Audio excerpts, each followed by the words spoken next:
Assalamualaikum viewers, welcome to our YouTube channel. Today the chapter that we are going to discuss is chapter number 2. In last lecture we discussed what is object-oriented analysis and design, and today the chapter that we are going to discuss is iterative, evolutionary and agile. In this chapter we are going to discuss many concepts along with what is iterative development. You can see the quotation stated here of Martin Fowler that you should use iterative development only on projects that you want to succeed. This means that iterative development is a way or an approach that can be followed in order to get success in your projects. So let's get started with it today. Let's start with the introduction first. हम यहाँ देख रहे हैं book में लिखा हुआ है कि जो आइटरेटिव डेवलपमेंट है it lies at the heart of how would is best practised. इसका मतलब है कि इसकी एक कोर चीज़ जो है ना हमारे पास object oriented analysis and design की, वो आइटरेटिव डेवलपमेंट है।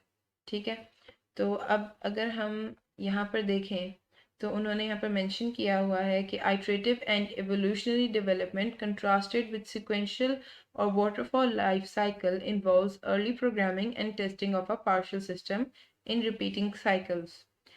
अगर देखा जाए तो इस सब्जेक्ट के प्रीरेक्विजिट में हमने सॉफ्टवेयर इंजीनियरिंग का कोर्स स्टडी किया था, जिसमें हमने जो है काफ़ी डिटेल के साथ आइटरेटिव एवोल्यूशनरी डेवलपमेंट और वाटरफॉल लाइफ साइकिल क्या होता है इन सब चीज़ों को बहुत अच्छे से डिस्कस किया था।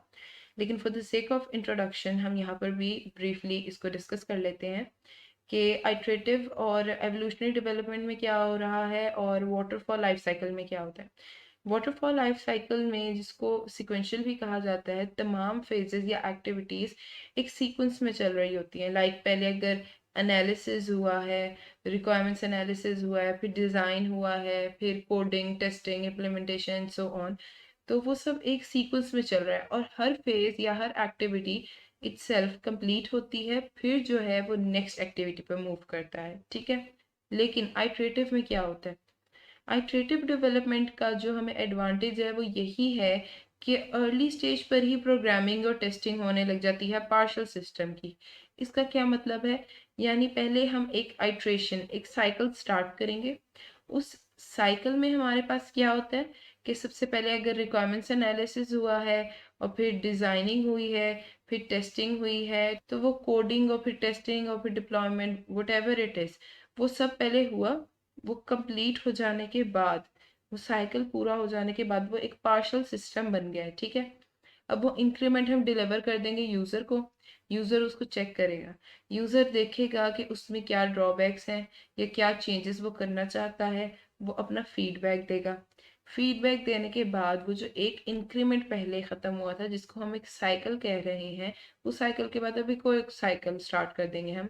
उसमें हम क्या करेंगे, उसमें इम्प्रूवमेंट्स लेके आएंगे।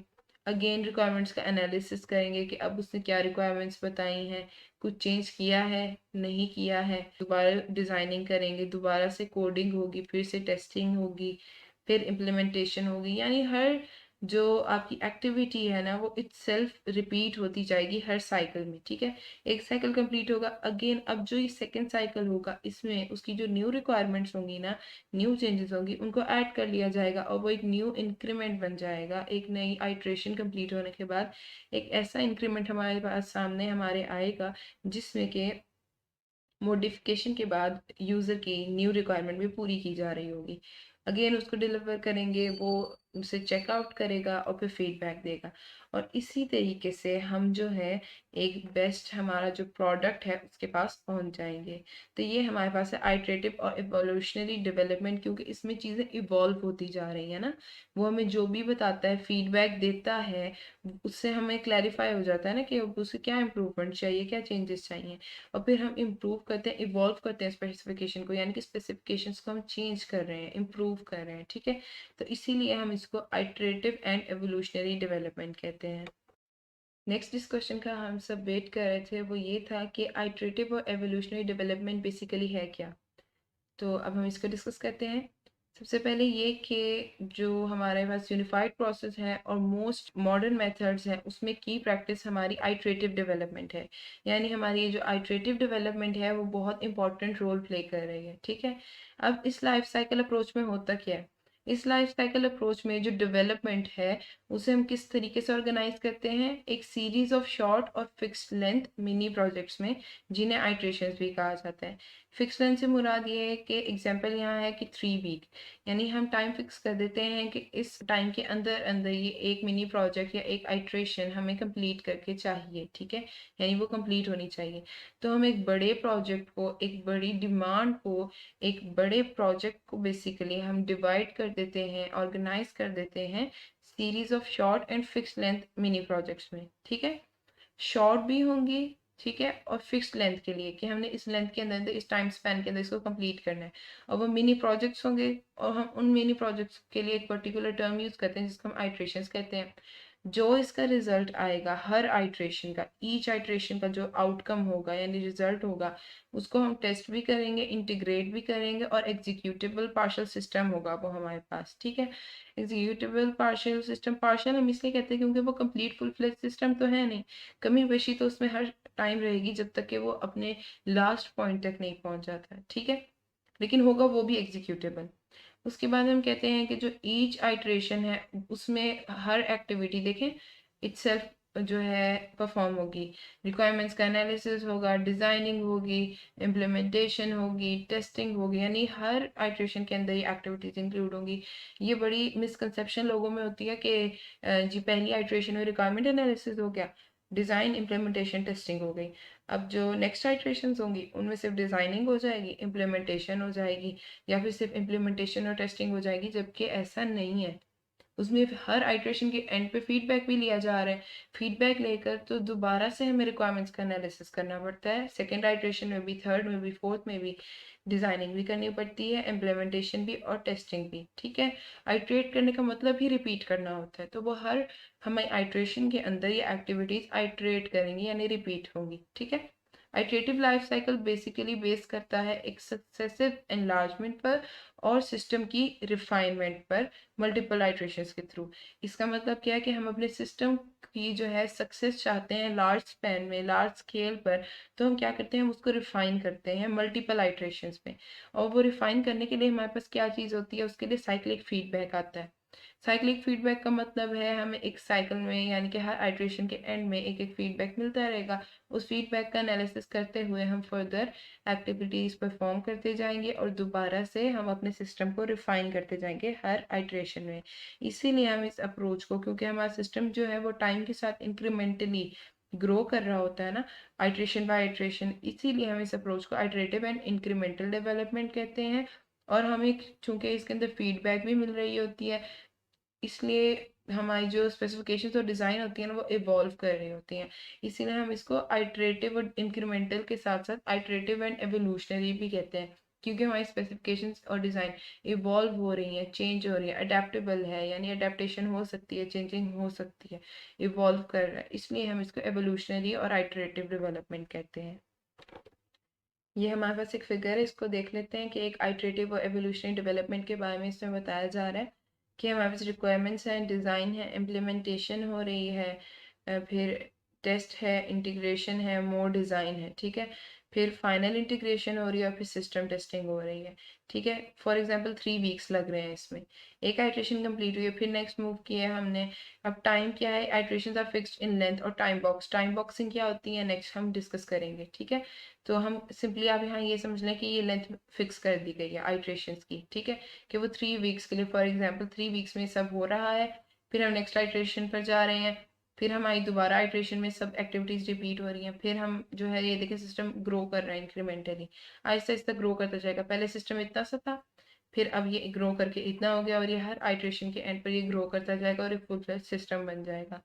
अब कहा जा रहा है फॉर एग्जांपल ये हमारे nth आइट्रेशन है, लास्ट आइट्रेशन है। ठीक है, अब हम कहते हैं feedback from iteration n leads to refinement and adaptation of the requirements and design in iteration n+1।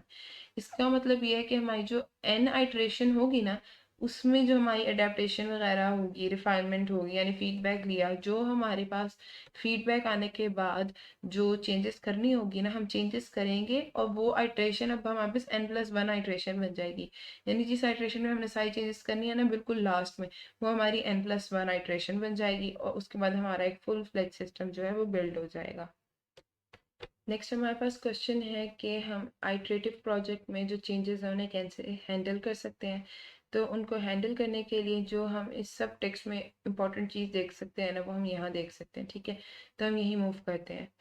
Each iteration जो है हमारी इन्वॉल्व करती है choosing small subset of requirements और क्विकली डिजाइनिंग होने लग जाती है। बेसिकली इस क्वेश्चन का एम ये है कि हमारे पास एक आइट्रेटिव प्रोजेक्ट है। अब हर आइट्रेशन में यूज़र जो है हमारे पास रिक्वायरमेंट्स लाता रहेगा, चेंजेस लाता रहेगा कि ऐसे नहीं ऐसे चाहिए था, अच्छा अब चेंज कर दिया, नया सिस्टम बन गया। अब वो हर इंक्रीमेंट के एंड पे जब उसे चेक करेगा, फीडबैक देगा, तो कहेगा नहीं मुझे इसको ऐसे चेंज कर दो। यानी वो तो चेंजिंग करता रहेगा, चेंजेस का कहता रहेगा और आप कब तक चेंजेस करते रहोगे। तो हम इसलिए कहते हैं कि आइटरेटिव प्रोजेक्ट में हम चेंजेस को कैसे हैंडल कर सकते हैं। हम कहते हैं कि हम कैसे यूज़र को भी सेटिस्फाई कर दें, क्योंकि अगर हम उसको लेट डिलीवरी कर रहे होंगे फर्स्ट इंक्रीमेंट की ही, तो उसके पास पता नहीं कितनी सारी रिक्वायरमेंट्स और चेंजेस उसके माइंड में ऑलरेडी डेवलप हो चुकी होंगी, क्योंकि टाइम जो है हमारे पास, टाइम के साथ हर चीज़ इवॉल्व करती है, चेंज करती है, इम्प्रूव होती जाती है। तो हम कैसे किसी को स्टॉप कर सकते हैं जब आपको हर एक आइट्रेशन को कंप्लीट करने में ही बहुत ज़्यादा टाइम लगेगा। तो हम कहते हैं कि हर आइट्रेशन के अंदर आप क्या करते हो, रिक्वायरमेंट्स का स्मॉल सबसेट चूज़ कर लेते हो। चूज़ कर लिया, अब आपने क्विकली उसकी डिज़ाइनिंग कर ली, ठीक है। क्योंकि आपने स्मॉल सबसेट ले लिया, कितना टाइम लगेगा, आप उसको जल्दी कर सकते हो, ठीक है। क्विकली डिज़ाइन करो, क्विकली डिज़ाइन के बाद उसे इम्प्लीमेंट करो, टेस्टिंग करो, तमाम एक्टिविटीज़ हो गई। अब अर्ली आइट्रेशंस में जो चॉइस ऑफ रिक्वायरमेंट्स और डिज़ाइन होगी ना, वो ज़रूरी नहीं है कि एग्जैक्टली वैसी ही हो जैसी अल्टीमेटली आपने डिज़ायर की, क्योंकि आपने तो एक जल्दी से एक आइट्रेशन के अंदर एक सिस्टम ऐसा डेवलप करना है जिससे आपके जो क्लाइंट है ना उसको आइडिया हो जाए कि हाँ क्या ट्रैक थोड़ी सीधी है भी या नहीं, क्या रिक्वायरमेंट्स पूरी हो रही हैं या नहीं। अब ज़ाहिर है वो फुल फ्लेज अल्टीमेटली डिज़ायर के मुताबिक तो नहीं होगा, एग्जैक्ट नहीं होगा, चेंजेस होंगी करने वाली, लेकिन फिर भी कुछ ना कुछ तो वो होगा ना जिससे एक उसे ब्लूप्रिंट मिल जाएगा, एक आइडिया हो जाएगा कि ये है क्या चीज़ है, ठीक है।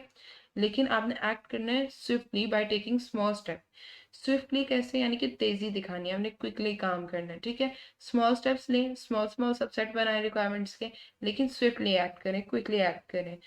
Before all requirements are finalised, इससे पहले कि तमाम रिक्वायरमेंट्स फाइनलाइज हो या जो तमाम डिज़ाइन है वो क्लियरली डिफाइन किया जाए, ठीक है।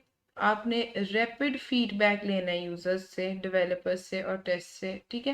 यानी कि आपको क्विक फीडबैक भी चाहिए। अगर आप क्विक फीडबैक दोगे ना तो यूज़र के माइंड में जो चेंजेस आएंगे उनको क्विकली फिर नेक्स्ट हमारा जो इंक्रीमेंट होगा, नेक्स्ट आइट्रेशन में हमारे नेक्स्ट सिस्टम में इंक्लूड करना, इनकॉर्पोरेट करना भी हमारे लिए आसान होगा।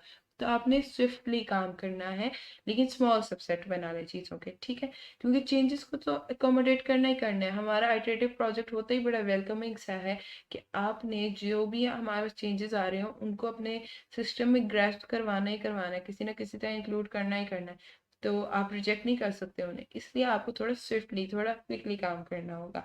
क्योंकि ये जो फीडबैक है ना उसकी वर्थ हमारे पास गोल्ड की तरह होती है, कि जैसे गोल्ड हमारे पास वेट रखता है ना, कीमती होता है, उसी तरह फीडबैक कीमती है। फीडबैक लेंगे तो हमें पता चलेगा कि क्या जो हमारा सिस्टम हम डिज़ाइन कर रहे हैं वो उसकी रिक्वायरमेंट्स को फुलफिल कर भी रहा है या नहीं, ठीक है। तो इस चीज़ का आपने ख्याल रखना है और चेंजेस को वेलकम करना है। ये देखिए यहाँ पे भी स्टेट किया गया है कि जो एंड यूजर्स हैं उनके पास चांस होता है कि वो क्विकली पार्शल सिस्टम को देखें, जो आपने जिस तरह एक इंक्रीमेंट बना के डिलीवर किया उसको देखें और कहें yes that's what I asked for, but now that I try it, what I really want is something slightly different. अब इसका मतलब है अब yes but वाला सेशन स्टार्ट हो गया है। यानी अब वो कहेगा yes this is what I wanted, but I also want something to change or I also want to include this thing। यानी अब उसकी जो है ना रिक्वायरमेंट्स में तब्दीली आना स्टार्ट हो गई है, अब वो मज़ीद चेंज चाह रहा है, ठीक है। ये जो yes और but है ये कोई प्रोसेस में, ये एक ऐसा प्रोसेस है, ये साइन ऑफ फेलियर नहीं है, बल्कि ये जो है हमारी अर्लियर फ्रीक्वेंट स्ट्रक्चर्ड साइकिल्स जो है ना इन चीज़ों के, ये यस और बट्स कि वो एक स्किलफुल वे है कि आप प्रोग्रेस कर सकते हो और जो स्टेक होल्डर है उनकी रियल वैल्यू को डिस्कवर भी कर सकते हो, ठीक है। तो इसको आपने एक साइन ऑफ फेलियर नहीं समझना कि उसकी रिक्वायरमेंट्स चेंज हो रही हैं, डिफरेंट चेंजेस को इनकॉर्पोरेट करना, नहीं, आपने उनको इंक्लूड तो करना ही है। तो आपने जो है इसको एक साइन ऑफ प्रोग्रेस ही समझते हुए चलना है कि ये एक स्किलफुल वे है प्रोग्रेस बनाने का और स्टेक होल्डर्स की रियल वैल्यू को डिस्कवर करने का, ठीक है। और आपने बस स्विफ्टली काम करना है, जैसे हमने ऊपर भी डिस्कस किया था कि हमने स्विफ्टली काम करना, स्मॉल सबसेट्स बना लेने हैं, एक पार्शल सिस्टम डिज़ाइन हो जाएगा जो कि एग्जीक्यूटेबल भी होगा, लेकिन वो एग्जैक्टली वैसा नहीं होगा जैसा डिज़ायर्ड है। लाइक इसमें बताया जा रहा है कि iterative feedback and evolution leads towards the desired system. Iterative feedback जो आ रहा है और एवोल्यूशन हो रही होती है वो हमें डिजायर्ड सिस्टम की तरफ लेके चलता है। Requirements and design instability lowers over time, ठीक है। यानी टाइम के साथ साथ जो रिक्वायरमेंट्स और डिज़ाइन की इंस्टेबिलिटी होती है ना वो लो हो जाती है। जैसे अर्ली आइट्रेशन में उन्होंने कहा आप farther from the true path of the system. आप देख सकते हैं कितना राइज आ रहा है, कितनी पीक पे चल रहा है सब, ठीक है। यानी आपकी जो अर्ली आइट्रेशन है ना वो ट्रू पाथ पे नहीं होती, ये पाथ स्ट्रेट नहीं जा रहा होता, बल्कि बहुत से उसमें उतार चढ़ाव आ रहे आते हैं, बहुत इश्यूज होते हैं। यानी आप ये नहीं कह सकते कि वो ट्रू पाथ यानी आपने बिल्कुल अचीव कर लिया अपने सिस्टम को, नहीं, ये एग्जैक्टली वैसा नहीं होता जैसे डिजायर्ड होता है। Via feedback and adaptation, feedback और एडेप्टेशन की मदद से आपका जो सिस्टम है वो कन्वर्ज करता है मोस्ट अप्रोप्रिएट रिक्वायरमेंट और डिज़ाइन की तरफ। आहिस्ता आहिस्ता आपका सिस्टम उनकी तरफ जो अप्रोप्रिएट रिक्वायरमेंट और डिज़ाइन है कन्वर्ज करता जाता है। अब आप देख रहे हैं इस तरीके से ये चलते जा रही हैं आइट्रेशंस टाइम के साथ साथ। आप कह रहे हो कि वन आइट्रेशन में क्या है, उसी में डिज़ाइन भी है, इम्प्लीमेंट भी है, इंटीग्रेट भी है और टेस्ट भी है, ठीक है। हर आइट्रेशन में सब परफॉर्म हो रहा है। अब लेट आइट्रेशंस में आ जाए, हमने स्विफ्टली काम किया स्मॉल सबसेट्स के साथ, यहाँ आ गए हम अब यहाँ देखते हैं ये लेट आइट्रेशंस हैं सिस्टम के कंप्लीट होने से पहले। हम सिग्निफिकेंट चेंज जो है ना रिक्वायरमेंट्स में हम देख सकते हैं वो रेयर हो चुका है, लेकिन अकर फिर भी कर सकते हैं। यानी रिक्वायरमेंट में चेंज आ तो रहा है but rate of change is now very low. जो इंस्टेबिलिटी पहले चल रही थी वो अब लो हो चुकी है। हाँ, अभी भी चेंजेस आ सकते हैं बट इसका मतलब ये नहीं है कि ये बिल्कुल जो है अभी भी हाई पीक पर चल रहे हैं, नहीं, अब जो है इंस्टेबिलिटी लो हो चुकी है। अब रिक्वायरमेंट्स हैं, चेंजेस हैं बट वो कम है काफ़ी, जिस वजह से हमें ज़्यादा इशू नहीं हो रहा। सच लेट चेंजेस में give an organisation a competitive business advantage. ये जो लेट चेंजेस आ रहे होते हैं ये भी बड़े यूजफुल होते हैं क्योंकि ये वो चेंजेस हो सकते हैं जिसके थ्रू ऑर्गेनाइजेशन को एक कॉम्पिटिटिव बिजनेस एडवांटेज मिल सकता है। और बाद में आप देखें वो कन्वर्ज कर गया है अप्रोप्रिएट रिक्वायरमेंट और डिज़ाइन के साथ साथ एक प्रॉपर अपने डिजायर्ड सिस्टम की तरफ। नेक्स्ट क्वेश्चन है कि are there benefits to iterative development. कोई बेनिफिट्स हैं, ऊपर ही हमने बहुत से बेनिफिट्स डिस्कस करने हैं, इसके बहुत से बेनिफिट्स हैं और वो क्या हैं बेनिफिट्स हम वो भी देख लेते हैं। इसमें लेस प्रोजेक्ट फेलियर होता है, ठीक है।